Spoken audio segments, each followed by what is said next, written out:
नमस्ते दोस्तों, मेरा नाम है संदेश और आप देख रहे हैं मराठा सरला इन साइंस। तो एक नई खबर और नई डेवलपमेंट सामने आई है, जहाँ पे हमारे डॉक्टर एस जयशंकर जी जो है ईरान के दौरे पे हैं और वहाँ से ही उन्होंने जो बात कही है कि जो हमारे भारत के आसपास जितने भी पोर्ट हैं और जितने भी पानी के जहाज़ हैं, उन पे जो हमले हो रहे हैं ये गंभीर चिंता का विषय है, क्योंकि इसके कारण जब अगर कोई हमले होते हैं ऐसे ट्रेड रूट पे जहाँ पे हमारा जो इकोनॉमी या हमारे ट्रेड या हमारा ऑटोमोबाइल इम्पोर्ट एक्सपोर्ट ये सब कुछ चलता है, तो अगर ऐसे तरीके के अगर हमले होते रहेंगे तो ये डायरेक्ट जो हमारे चीज़ें हैं उसके ऊपर में ही इम्पैक्ट करेंगी।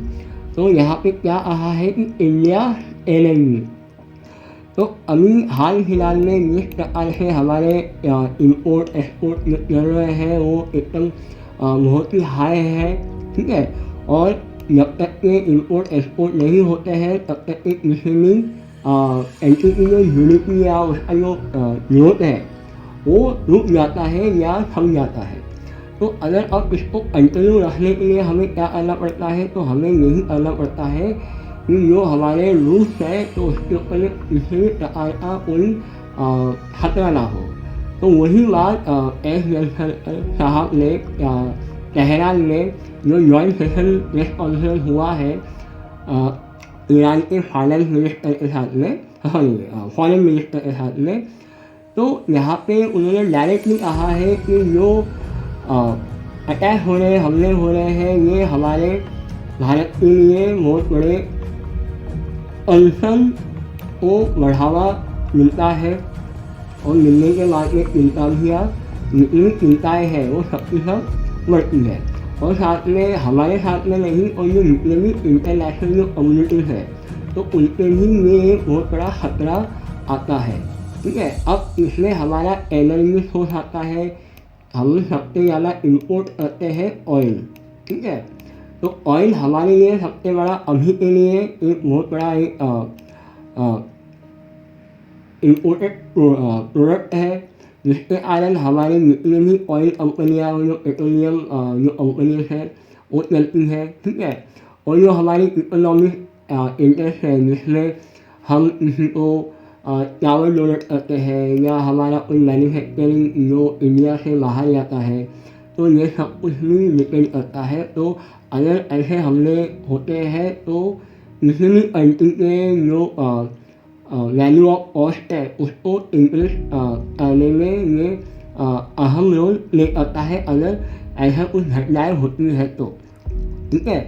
अब जब हमारे एस जयशंकर साहब जब ईरान में गए तो उन्होंने सबसे पहले जो ईरान के जो प्रेसिडेंट है खमीनी, तो उनको जो हमारे पीएम जी का जो मैसेज था उनको बताया कि जो यमन में जो अटैक हुआ था, जैसे कि आपको पता ही हो गया कि ईरान में कासिम सुलेमानी की जो डेथ एनिवर्सरी थी, तो उसके तहत बहुत सारे ईरान के लोग वहाँ पे जम गए थे और जमने के बाद में वहाँ पे अटैक हुए थे। और अटैक में जो IS है खुरासान, तो उसने इस अटैक का जिम्मेवारी लिया था, ठीक है। अब ये लेने के बाद में जो एक्सप्रेस है जो भी एक प्रधानमंत्री और दूसरे राष्ट्रपति को जो बोलते हैं वो डायरेक्टली एस जयशंकर साहब के थ्रू कहा गया। और साथ में उन्होंने ये भी कहा कि जो प्रोडक्ट के डिस्कशन और जो ईरान के जो मिनिस्टर हैं उनके साथ में हो, ठीक है। और जो वैल्यू गाइडेंस यानी कि जो फैमिली का जो गाइडेंस है वो हमें मिले, ताकि जो हमारे फाइनल डेवलपमेंट जो होने वाले हैं वो अच्छे से हो पाए, ठीक है। अब इसके बाद में और एक चीज़ की चर्चा हुई थी यहाँ पे, तो ये चर्चा क्या हुई थी, ठीक है। जो हमारे माइनॉरिटी जो हमारा फोकस है लॉन्ग टर्म फ्रेमवर्क के लिए, तो यहाँ पे जो 4 बाहर कोर्ट है वहाँ से हम एक INSTC कनेक्टिविटी प्रोजेक्ट, तो हम ये यहाँ पे ईरान के साथ में मिलकर बनाने वाले हैं। अब इसमें क्या होने वाला है, इसमें यही होगा कि जिस तरीके से हम लोग अभी के लिए साउदी अरेबिया को से निकालते हैं पानी का जहाज, वो जाता है गल्फ ऑफ ईडन में, ठीक है। फिर जाके मिलता है रेड सी में, ठीक है। और फिर ऐलान से होते हुए हम यूरोप में वॉटेवर जो हमारी कनेक्टिविटी है वो होती है। अगर ऐसा लगता है कि हमारे पास ऐसा कुछ माल है जो रशिया में जाना चाहता है, पहुँचना चाहता है, या यूरोप में कोई हम माल खाली करते हैं और यूरोप की कोई कंट्री कहती है कि भैया अगर आप उधर जा ही रहे हो रशिया की तरफ या इंग्लैंड की तरफ, तो आप पहला हमारा भी सामान लेके चले जाओ, आप वहाँ पे ड्रॉप कर लेना, ठीक है। तो यहाँ से इंडिया का जहाज निकलता है इंग्लैंड में होते हुए, जितना भी हमारा यूरोप वगैरह है, ये आइसलैंड स्वीडन वगैरह को तय होके ये आता है रशिया में, ठीक है।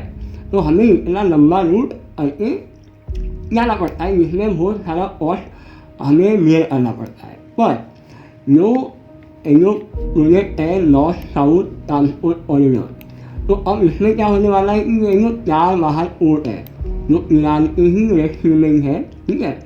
तो अब यहाँ से हमारा जो सामान है वो डायरेक्ट पहुँचेगा अजरबैजान में, ठीक है। अजरबैजान से होते हुए वो डायरेक्ट पहुँच जाएगा रशिया में, ठीक है। तो अब जो हमारा जो पानी का जो रास्ता है उसको अल्टरनेटिव मिल जाएगा रोड ट्रांसपोर्ट से, ठीक है। अब रोड ट्रांसपोर्ट में अगर मैं बताऊँ तो जो सामान की जो क्वान्टिटी है वो बहुत कम जाती है, पर जो पानी का जहाज है उसमें जो सामान का जो क्वान्टिटी है वो सबसे ज़्यादा जाता है, ठीक है। अब इसके बाद में और क्या कहा है कि जो भी मरीन टाइम शिपमेंट में जो भी हमारा जो पानी का जो रीजन है यहाँ पे हमारे ट्रेड होते हैं, रूट चलता है, तो यहाँ पे हमें जाके बात करनी पड़ेगी कि भैया ये थोड़ा सा ज़्यादा ही हो रहा है, प्लीज़ आप इसको थोड़ा सा कम करिए या शांत करिए, या फिर आप जो बात करना चाहते हो आमने सामने बैठ के करो, ये हमने फूले मत करो। इनका डायरेक्ट एक्शन का बोलना है ईरान के थ्रू हम इसको, ठीक है। अब यहाँ पे और क्या इशू एक्सेस करने वाले हैं, तो यहाँ पे गाजा का इशू चालू है, ठीक है। अफगानिस्तान में तो आपको मालूम है कि जो पाकिस्तान के जो के लोग यहाँ पे बसे पड़े हुए हैं। अब ये कब हुआ था जब तालिबान का अटैक हुआ था अफगानिस्तान के ऊपर में, तो वहाँ के जो जितने भी अफगानी लोग थे वो पाकिस्तान की तरफ आए थे और आने के बाद वहीं पे बस गए थे। अब पाकिस्तान ने कहा है कि अफगानिस्तान वालों आप यहाँ से निकलो, ठीक है। यूक्रेन में तो एक अलग ही क्राइसिस चालू है जो अब तक के 100 नहीं हो रहा है, 2.5 साल से चालू है, जिसमें कोई भी किसी भी प्रकार का कुछ सामने नजर नहीं आ रहा है कि कौन हार रहा है, कौन जीत रहा है, कोई कुछ भी नहीं रहा है, ठीक है। और फिर जो हमारा जो ब्रिज का कॉर्पोरेशन है, हम उस पर भी हम चर्चा करेंगे आने वाले समय में, और यह ब्रिज अभी आने वाले सालों में होने वाला है। अब ये मेरे ख्याल से रशिया ने तो अपने ईरान में शायद से होस्ट करने वाले लोगों से एक कुछ में है जो होस्ट करेगा, ठीक है। अब यहाँ पे भी और उन्होंने कहा है कि जिस प्रकार से जो हमारे मल्टीपल नेशंस है जिसके ऊपर में अटैक हो रहा है, ये ईरानी मैट जमीनी हॉकिस का काम है, तो ये डायरेक्ट नहीं कहा एसोसिएशन के सामने, ये इनडायरेक्टली ही कह सकते हैं, क्योंकि डायरेक्ट वे में कहना और इनडायरेक्ट वे में कहना ये बहुत बड़ा अंतर हो जाता है। आप उनके ही कंट्री में खड़े होते और इसके लिए बहुत बड़ी हिम्मत और बहुत बड़ा डिप्लोमेटिक जो अप्रोच है वो आपको रखना पड़ता है, ठीक है। अब इसके बाद में जो हमला हुआ था, तो पहले हमला क्या हुआ था कि यूएसए ने और यूके ने पहले इनको कहा कि भैया आप शांत रहो, हम आपको कुछ नहीं करेंगे, ठीक है, आप ऐसा क्यों कर रहे हो वगैरह वगैरह कहा था यूएस ने। तो एक दो बार समझाने के बाद में किसी बात को कोई समझाता नहीं है, ठीक है। अब इसके बाद में क्या हुआ है कि यूएस और यूके ने मिलकर इनके ऊपर में हमला कर लिया, कहाँ पे यमन में। जितने भी इनके जो पोर्ट थे या वॉटेवर जो चीज़ें थी उनको उड़ा लिया। अब उड़ाने के बाद में फिर से जो यमन है, यमन ने हमला किया कल को। अब ये हमला जो है उन्होंने ऐसा किया है, मैं आपको इस वीडियो में निकाला जाता हूँ, ठीक है। तो ये रहा, ये उनका हमला हुआ है। तो ये जो पूरा पानी का जो जहाज है उसके ऊपर में उन्होंने जो हाउस है, हाउस में मिसाइल मार के पूरा तबाह कर डाला।